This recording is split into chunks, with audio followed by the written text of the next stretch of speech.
9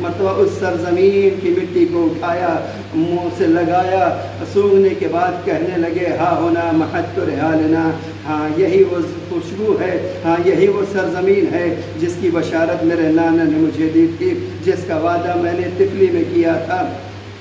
اور اس کے بعد پھر عالم یہ تھا کہ حسین نے اپنے خیمے کو دریا کے کنارے لگائے، لیکن جیسے ہی یزید کی فوجیں آنا شروع ہو گئی، پہلا کام انہوں نے یہی کیا کہ حسین کے خیمے کو دریا سے دور کرنے کی کوشش کی گئی۔ مولا عباس نے فوراً اپنی تلوار کو نکال کر کے خیام کے اطراف میں خط کھینچا ہے، لیکن عالم یہ ہے کہ جیسے ہی مولا نے عباس کے غیظ کو دیکھا، بی بی زینب کے ذریعے سے پیغام کہلوایا، اے بہن میرے بھائی کو یہ کہہ دو کہ ہم یہاں جنگ کرنے کے لیے نہیں آئے ہوئے ہیں، حسین اس صلح کے علمبردار کا نام ہے، حسین صلح کے نامور عظیم سورما کا نام ہے، کہ حسین نے یہی درس دیا ہے کہ کربلا کا پیروکار کبھی جنگ میں آگے نہیں بڑھے گا، بلکہ جب اس پر جنگ تھوپی جائے گی تو پھر جنگ بھی قاعدے سے کی جائے گی۔ یہی درس ہے کربلا کا، یہی مقصد تھا کہ اب جب مولا عباس کو کہا بھیا ہم جنگ کی پہل نہیں کرنا چاہتے ہیں، لہٰذا عباس نے خیموں کو چن لیا، خیموں کو سمیٹ لیا، سمیٹنے کے بعد اب خیمے دریا سے دور لگائے گئے ہیں۔ جو لوگ زیارت کے لیے گئے ہوئے ہیں وہ اچھی طرح سے جانتے ہیں کہ دریائے فرات خیمے سے کتنی دور ہے، بہت ہی دوری پر ہے۔ یہ جو آپ دریا کے نہر کے قریب آپ یعنی روزے کے قریب جو آپ نہر دیکھتے ہیں، یہ نہر القمہ ہے، یہ نہر فرات نہیں ہے۔ یہی چیز غور کرنے والی ہوتی ہے۔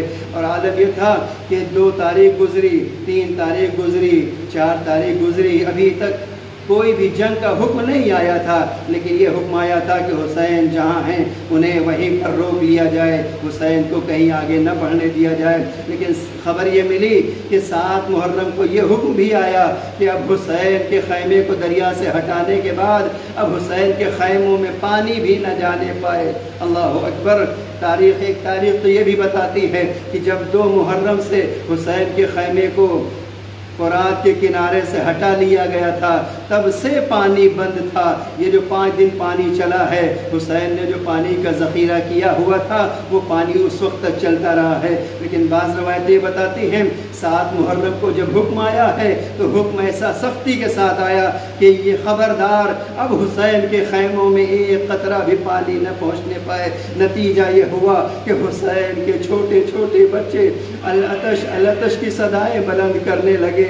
ہاں یہ پانی تمام ہوتا رہا یہاں تک کہ 10 محرم جب عالم یہ تھا کہ 9 محرم کو جو شب عاشور کے نام سے منائی جاتی ہے، حسین نے شب بیداری کر کے عبادت میں بسر کر کے دنیا والوں کو پیغام دیا ہے کہ دیکھو حسین کا چاہنے والا نہ عبادت سے دور نہیں ہونے والا ہے، خدا کو فراموش نہیں کرنے والا ہے۔ اور ادھر نبی اذان صبح نمودار ہو رہی تھی، حسین نے اکبر کو بلایا، اے بیٹا علی اکبر تم شبیہ پیغمبر ہو، آؤ تم اذان دے دو تاکہ سب کو معلوم ہو جائے۔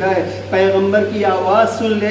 پیغمبر کی آواز میں علی اکبر نے اذان دی، دشمن بھی متوجہ ہو گئے، ارے یہ تو پیغمبر کی آواز ہے۔ لیکن ابھی عالم یہ تھا کہ ادھر ابھی اذان تمام ہوئی تھی، حسین کی نماز تمام ہوئی تھی، ادھر یہ حکم دے کر کے کہ اب حسین کے لشکر پہ حملہ کر دیا جائے، یہ کہہ کر کے حملہ کیا گیا کہ ابن زیاد کے سامنے، یزید کے سامنے یہ گواہی دے دینا کہ ہم نے حسین کی طرف پہلا تیر روانہ کیا ہے۔ اب جو یہ پہلا حملہ ہوا ہے اس میں حسین کے تقریباً 40 ساتھی، 40 جانثار اپنی جان کا نذرانہ پیش کر چکے۔ اب اس کے بعد عالم یہ تھا کہ ایک کے بعد ایک میدان میں جاتا رہا، کبھی حسین کے اعزا جاتے رہے، کبھی حسین کے انصار جاتے رہے، کبھی حسین کے جب اعزا و انصار جا چکے ہیں تو اب اقارب کی باری آ رہی ہے، کہیں پر بھانجے کو بھیجا، کہیں بھتیجے کو بھیجا، کہیں عباس برابر کے بھائی عباس کو بھیجا ہے، کہیں علی اکبر کو بھیجا ہے، کہیں علی اصغر کی قربانی پیش کر کے حسین نے ہمیشہ یہی آواز دیا، اے خدا یہ میں تیرے دین کی سربلندی چاہتا ہوں۔ اور یہی آخرکار وہ بھی لمحہ آیا کہ جب کوئی بھی باقی نہ رہ گیا، اب حسین خیمے میں آئے۔ ہاں وہ عصر کا ہنگام تھا، ہاں وہ عصر کا ہنگام تھا. یہ عصر کا ہنگام میں اس لیے کہہ رہا ہوں، ایسا نہ سوچئے گا کہ نماز عصر کا وقت تھا. نہیں، عصر کا وقت تو نماز ظہر کے فوراً بعد ہو جایا کرتا ہے، لیکن جو روایتیں بتاتی ہیں وہ یہی ہے کہ حسین عالم یہ تھا کہ لاشیں پہ لاشیں اٹھا رہے ہیں. اللہ اکبر. میں بس ایک منظر آپ کے سامنے اشارہ کرنا چاہتا ہوں مصائب کو سمجھنے کے لیے. بس اتنا سمجھ لیجئے کہ کوئی بھی انسان کوئی کام کرنا چاہتا ہے، قدم قدم پر اسے پانی کی ضرورت ہوا کرتی ہے.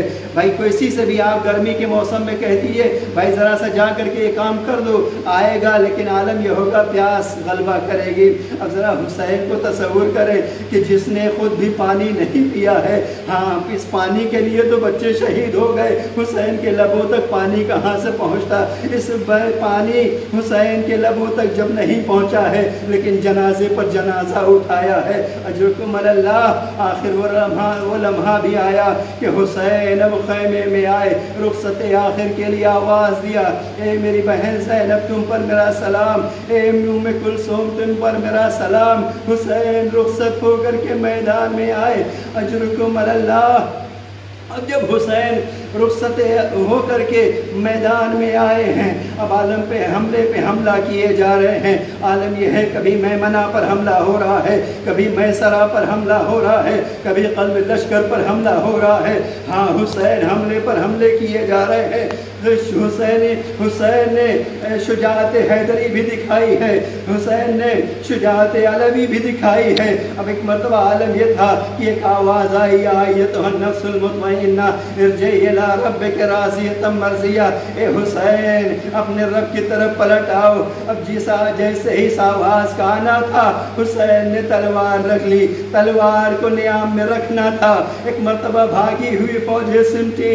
ارے ہر ایک نے کوئی تیر مار رہا تھا، کوئی تلوار مار رہا تھا، کوئی پتھر مار رہا تھا، کوئی کسی طرح سے جس سے جو بھی ممکن ہوتا تھا وہ حسین کو اذیت دے رہا تھا. آخر میں جب زہرا کا لال ارے پشت فرس پر سنبھل نہ سکا، زین سے زمین پر آیا. نہیں، میں یہ کہوں گا حسین کے جسم پر اتنے تیر پیوست تھے کہ حسین نہ تو زین پر رہ سکے نہ زمین پر رہ سکے. اجرکم اللہ. آخر وہ لمحہ بھی آیا جب شمر ملعون نے وہ بے ادبی کی کہ قلب پیغمبر کو مجروح کر دیا، حسین کے سر و تن میں جدائی کر دی. کربلا کا پانی، فرات کا پانی نیزے اچھلنے لگا، زمین کربلا کو جھٹکے محسوس ہونے لگے. بہن خیمے میں آئی، اے بیٹا سید سجاد یہ کیسی کیفیت ہو رہی ہے؟